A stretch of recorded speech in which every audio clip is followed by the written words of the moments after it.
Komisi Pemberantasan Korupsi menemukan 15 pucuk senjata api dalam operasi penggeledahan di rumah wirausaha Mahendro Dito atau Dito Mahendra. Juru bicara penindakan dan kelembagaan KPK Ali Fikri mengatakan penggeledahan dilakukan di rumah Dito yang terletak di Kebayoran Baru, Jakarta Selatan pada Senin 13 Maret kemarin.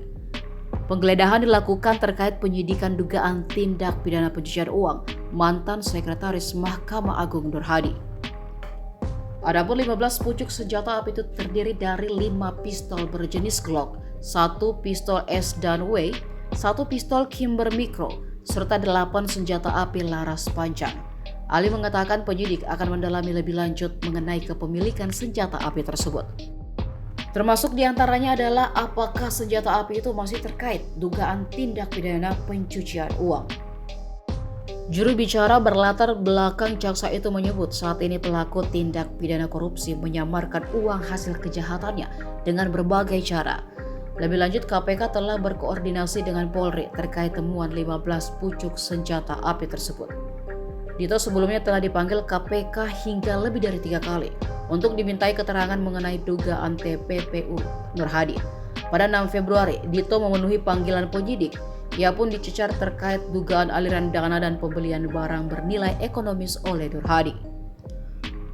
Usai menjalani pemeriksaan, Dito enggan menjawab pertanyaan wartawan, termasuk apakah dia menerima transfer sejumlah uang dari Nur Hadi. Saat itu Dito dikawal sejumlah orang yang mengenakan pakaian serupa.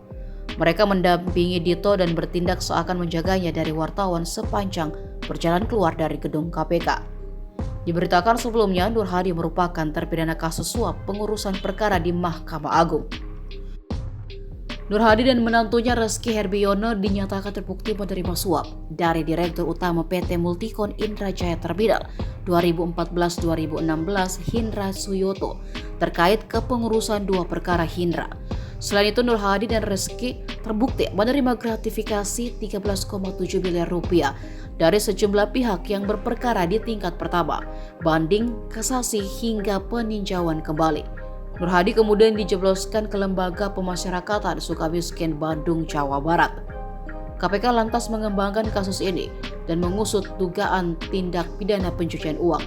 Sejumlah anggota keluarga Nur Hadi diperiksa sebagai saksi.